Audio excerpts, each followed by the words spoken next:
As Harry Melville stood earlier than the reflection on that fateful Monday morning, a profound consciousness struck him. The reflection staring lower back at him found out the inevitable passage of time. 4 decades had vanished within the blink of a watch, leaving at the back of a visage adorned with a crown of white hair, deep-set eyes, and weathered lines etched upon his face. This wealthy multimillionaire, bereft of progeny, had concocted an unusual plan to determine his commercial enterprise inheritor. His lawyer, disguised as a poor individual, might have interacted with employees and unearthed a worthy successor. Little did Harry anticipate the profound result that awaited him in this incredible journey of discovery. Will Harry Melville find a worthy successor to his huge property? Will they be strong enough to hold such a huge responsibility? Stay tuned with us to know till the end. At the age of 75, Harry Melville's reflection served as a sad reminder of his mortality, propelling him to contemplate his legacy. Despite his age, Harry remained sharp-witted and lively, relishing in attractive conversations and leisurely strolls. However, the burden of responsibility pressed upon him, spotting the want for a successor to supervise his flourishing empire of 6 supermarkets. Completing his morning routine with precision, Harry donned a distinguished suit, perfumed himself, and set out with a determined stride. His supermarket chain boasted awesome profitability, taking into account capacity expansion. Devoted to his proper being, Harry adhered to a wholesome way of life, consuming herbal foods and hydrating abundantly. Preferring substance over lavish indulgence, he showcased his charm through meticulous attire at some point of meetings with providers and his control team, arriving in a meticulously maintained conventional automobile from the 70s. Despite his solitary existence, Harry earned a reputation for generosity towards his personnel, even if his physical presence wasn't usually quite simply available. Harry Melville's unconventional nature has made him a charming figure. Despite not having a traditional family, he has determined purpose and delight in his eccentricities and the fulfillment of his liked supermarket empire. Harry's fulfillment has been tough-earned, marked through diligent hard work, chronic experimentation, and astute reinvestment for the reason that inception of his modest grocery shop adjoining to a gas station on the age of 35. Harry's visionary acumen defied doubt and propelled his ventures forward, showcasing the locality's untapped growth ability. Despite offers from other marketers to franchise its emblem, Harry staunchly rejected such proposals, opting to hold personal manipulation over the stores he may want to individually oversee. This resolute stance in addition fueled the notion of his characteristic inside the commercial enterprise realm. Before embarking on the quest for a worthy successor, Harry sought the counsel of his lawyer, Watson Goldstein. Goldstein, conversant in his consumers' irregular inclinations, had grown accustomed to impromptu visits, often occurring after normal commercial enterprise hours. However, the nature of Harry's present-day request remained unknown to the lawyer. In a communication between Harry and Goldstein, they discussed the project of locating an inheritor. Goldstein counseled donating the entire business to a charitable cause as an answer, contemplating Harry's worries about the future. As the belief of donating his enterprise to charity changed into disregarded by way of Harry Melville, he recalled an unsettling account of a charitable business enterprise mishandling a commercial enterprise bequeathed to them. Such a scenario sent a shiver down Harry's spine, firmly solidifying his selection to reject that course.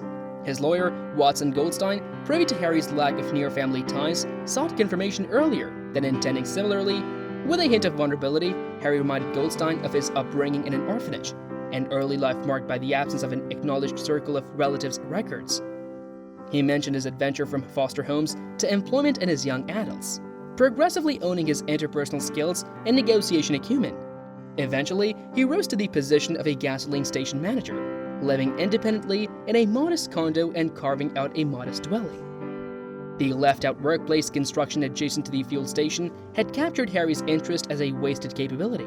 Striking a deal with the owner, he transformed it right into a thriving comfort keep, with the constructing's owners receiving an honest percentage of the income. Through strategic reinvestment, Harry controlled the purchase of the construction outright, fueled by the initial success of the task.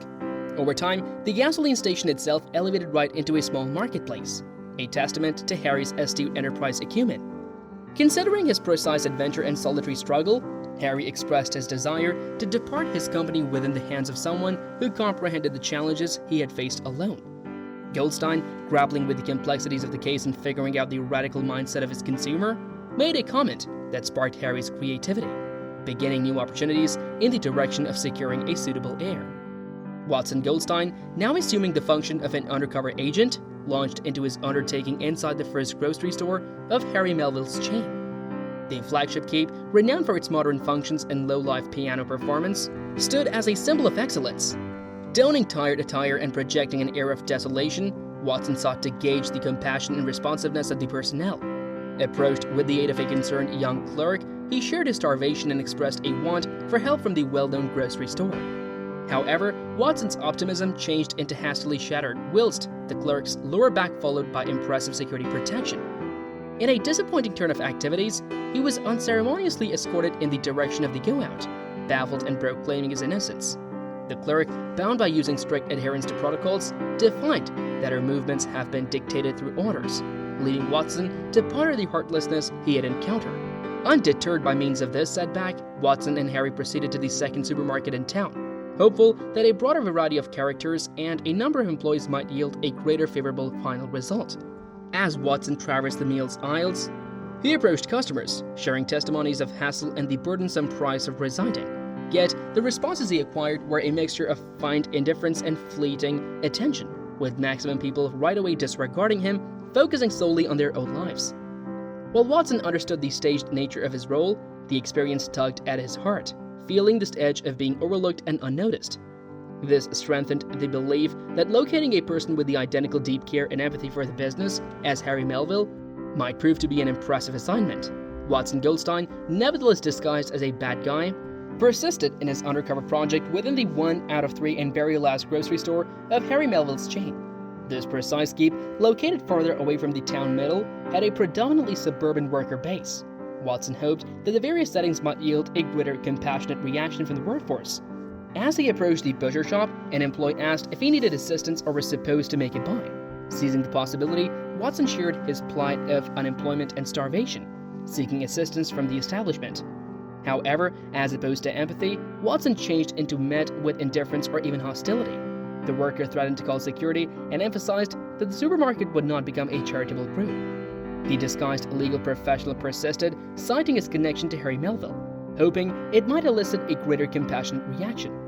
To his dismay, the supervisor's mocking laughter accompanied by way of dismissive feedback similarly highlighted the lack of empathy and kindness inside the organization. Disheartened with the aid of the encounter, Watson exited the supermarket whilst customers watched the scene unfold. With waning desire, he and Harry proceeded to the following marketplace, the smallest of the three. As Watson assumed his role another time, he became approached by the aid of a worker named William Long, who worked in the grocery shop's kitchen. Moved by Watson's starvation, William took him to the worker region, offering him food and displaying actual care. Despite Watson's tears, William's compassionate gesture restored a glimmer of faith in the capability of locating a successor who valued each the business and its people. Later that night, Harry Melville, in search of solace, contacted his human resources manager for full documents on the supervisor of the flagship grocery store, William Long. As he delved into William's tale, Harry uncovered a story of resilience and sacrifice. Impressed by the young man's willpower to support his family and pursue his goals, Harry resolved that he had observed his successor.